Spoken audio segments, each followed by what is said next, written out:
नमस्कार। सत्य हिंदी में आपका स्वागत है। मैं हूं प्रभाकर मणि तिवारी। वर्ष 2010 के बाद ओबीसी के तहत जिन लोगों को आरक्षण मिल रहा था उसे कलकत्ता हाई कोर्ट ने रद्द कर दिया है। इस फैसले ने चुनाव के बीच तृणमूल कांग्रेस के लिए परेशानी पैदा कर दी है। शायद यही वजह है कि मुख्यमंत्री ममता बनर्जी भाजपा के साथ साथ अब न्यायपालिका से भी दो दो हाथ करने की तैयारी में नजर आ रही हैं। इस फैसले के आने के बाद वे न्यायपालिका पर जमकर बरसी। जजों का नाम तो नहीं लिया, लेकिन उन्होंने कहा कि यह फैसला प्रधानमंत्री नरेंद्र मोदी को खुश करने के लिए है और यह अदालत नहीं बल्कि भाजपा का फैसला है।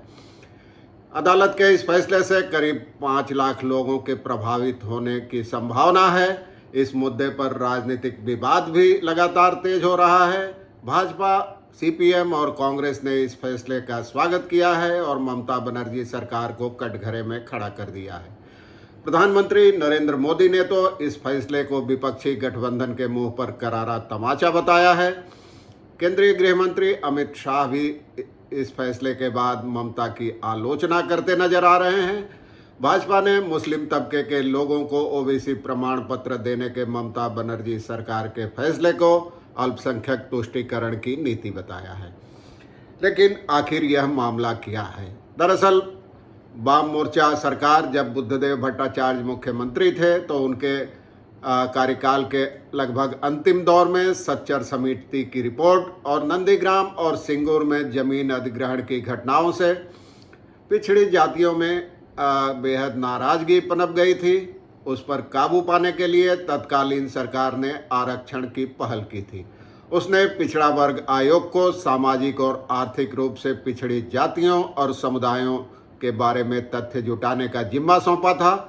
लेकिन आयोग की ओर से अंतिम सूची तैयार होने से पहले ही इस आरक्षण का ऐलान कर दिया गया। वाम मोर्चा सरकार ने तब 43 जातियों को ओबीसी की सूची में शामिल किया था और 2 वर्ग बनाए थे, ओबीसी ए और ओबीसी बी। इनमें से 10% आरक्षण ग्रुप ए में शामिल ज़्यादा पिछड़ी जातियों को मिलना था, उनमें ज़्यादातर मुस्लिम थे। बाकी 7% आरक्षण के दायरे में वो जातियां शामिल थी जो ग्रुप ए में शामिल जातियों के मुकाबले कम पिछड़ी थी। लेकिन इससे संबंधित विधेयक को राज्यपाल की मंजूरी नहीं मिल सकी, लिहाजा इसे कानून का दर्जा नहीं दिया जा सका और कुछ दिनों बाद यह सरकार सत्ता से बाहर चली गई। वर्ष 2011 में ममता बनर्जी सरकार के सत्ता में आने के बाद अगले साल यानी 2012 में 35 अन्य जातियों को भी ओबीसी की सूची में शामिल किया गया और उनमें से ज़्यादातर मुस्लिम थे। इस मामले में 18 जनवरी 2011 को ही अमल चंद्र दास नामक एक व्यक्ति ने हाईकोर्ट में जनहित याचिका दायर की थी और उनके वकील विक्रम बनर्जी और सुदीप्त सेन गुप्ता कहते हैं कि वाम मोर्चा सरकार के आखिरी दिनों में एक अंतरिम रिपोर्ट के आधार पर ओबीसी एक ग्रुप तैयार किया गया था। लेकिन सत्ता बदलने के बाद ममता बनर्जी सरकार ने उस अंतरिम रिपोर्ट पर कोई फैसला करने की बजाय आरक्षण की एक सूची तैयार की और उसे कानूनी जामा पहना दिया। बाद में इस मामले में कई और याचिकाएं दायर की गई। अब लंबे समय तक सुनवाई के बाद हाईकोर्ट के न्यायाधीश तपव्रत चक्रवर्ती और न्यायमूर्ति राजशेखर मांथा की खंडपीठ ने बुधवार को यह फैसला सुनाया। अदालत ने अपने फैसले में कहा कि 8 फरवरी 2010 को तत्कालीन वाम मोर्चा सरकार ने मुस्लिमों के लिए 10% आरक्षण का ऐलान किया था।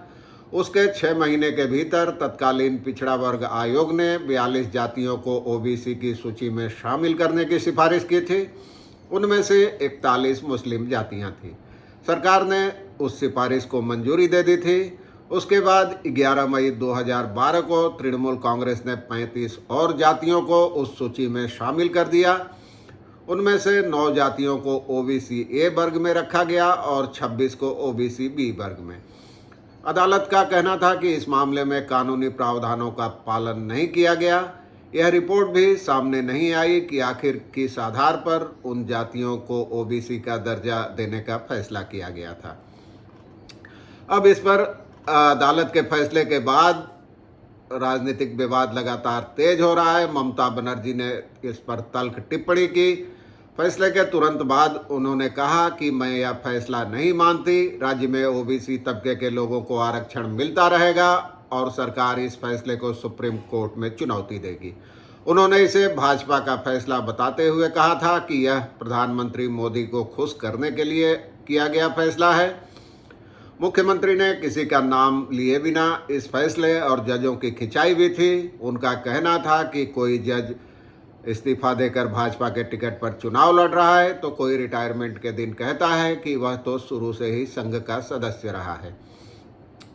ममता ने कहा कि प्रधानमंत्री मोदी आग से खेल रहे हैं। पिछड़े तबके के लोगों का आरक्षण रद्द नहीं किया जा सकता।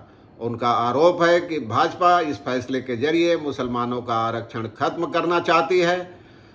ममता बनर्जी का दावा है कि ओबीसी की यह सूची कानूनी प्रावधानों के तहत ही तैयार की गई थी।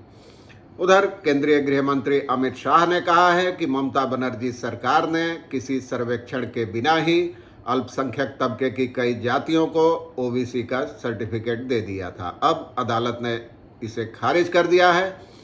अदालत के फैसले पर सवाल उठाना या उसे लागू नहीं करना उसकी अवमानना होगी। ममता ने वोट बैंक की राजनीति के तहत ही अन्य पिछड़ी जातियों के लिए तय आरक्षण मुस्लिमों को दे दिया था। सीपीएम के नेता मोहम्मद सलीम ने भी इस फैसले का स्वागत किया है। उन्होंने कहा है कि वाम मोर्चा सरकार ने रंगनाथ आयोग की सिफारिशों के आधार पर ओबीसी का आरक्षण 7 से बढ़ाकर 17% कर दिया था और अल्पसंख्यकों में सामाजिक और आर्थिक रूप से पिछड़ी जातियों को पढ़ाई और नौकरी में आरक्षण देने के लिए ऐसा किया गया था। लेकिन ममता बनर्जी ने सत्ता में आने के बाद अपने सियासी हित के लिए मनमाने तरीके से ओबीसी प्रमाण पत्र बांटे थे। उसमें कानूनों की जमकर अनदेखी की गई थी। संविधान की परवाह नहीं करते हुए जो फैसले लिए गए थे, अदालत ने उस पर ही फैसला सुनाया है। प्रदेश कांग्रेस के अध्यक्ष अधीर चौधरी ने भी इस मुद्दे पर ममता सरकार की खिंचाई की है। उन्होंने पुरुलिया की एक रैली में कहा है कि तृणमूल सरकार की उदासीनता के कारण अदालत ने 5 लाख लोगों का ओबीसी प्रमाण पत्र रद्द कर दिया है। इस सरकार ने ओबीसी वर्ग के लाखों लोगों का भविष्य अंधेरे में धकेल दिया है। दूसरी ओर तृणमूल कांग्रेस ने इस मामले में अदालत के फैसले की टाइमिंग पर भी सवाल उठाया है। ममता बनर्जी का कहना है कि भाजपा ओबीसी का आरक्षण छीन लेना चाहती है। चुनाव के दौरान यह उसकी तीसरी साजिश है। पहली साजिश थी संदेश खाली, जब वह फेल हो गई तो उसके बाद दूसरी साजिश थी बंगाल में दंगा कराना और अब यह तीसरी साजिश है। उन्होंने कहा है कि प्रधानमंत्री शुरू से ही आरक्षण छीनने की बात कर रहे हैं, मुस्लिमों के खिलाफ बात कर रहे हैं। एक प्रधानमंत्री आखिर यह कैसे कह सकता है कि अल्पसंख्यक तबके के लोग अनुसूचित जाति और अनुसूचित जनजाति का आरक्षण छीन लेंगे। राजनीतिक विश्लेषकों का कहना है कि चुनाव के बीच में आए इस फैसले ने तृणमूल कांग्रेस की मुश्किलें बढ़ा दी हैं। इससे पहले बीते महीने 26,000 शिक्षकों की भर्ती रद्द करने के फैसले से भी सरकार को झटका लगा था। उस पर सुप्रीम कोर्ट ने हालांकि रोक लगा दी थी अंतरिम, लेकिन उन हजारों लोगों का क्या होगा यह तय नहीं है। राज्य सरकार के सूत्रों का कहना है कि इस मामले पर कानूनी सलाह मशविरा किया जा रहा है। सरकार अदालत के फैसले को सुप्रीम कोर्ट में चुनौती देगी। लेकिन अब 25 तारीख को यहाँ छठे चरण का चुनाव होना है और 1 जून को अंतिम चरण का चुनाव है। उन सीटों पर ओबीसी के वोटर अच्छी खासी तादाद में हैं और कई सीटों पर तो यह निर्णायक हैं। तो अब देखना यह होगा कि उनका आरक्षण रद्द होने के फैसले के बाद वो क्या रुख अपनाते हैं। अदालत ने हालांकि कहा है कि जिन लोगों ने अब तक इस आरक्षण का लाभ नहीं लिया है उन पर इसका कोई असर नहीं पड़ेगा। लेकिन वहीं सवाल यह भी है कि जिन लोगों ने इसके जरिए नौकरी हासिल की थी, क्या उनका प्रमोशन उसी हिसाब से होगा, आरक्षण के हिसाब से, या सामान्य वर्ग के हिसाब से होगा। अभी कई सवाल हैं, लेकिन फिलहाल तो इस पर विवाद तेज हो रहा है। देखना यह भी होगा कि ममता बनर्जी अदालती झटके से कैसे पार पाती हैं और बाकी 2 चरणों में चुनाव का संचालन कैसे करती हैं। आज के लिए बस इतना ही। धन्यवाद, नमस्कार।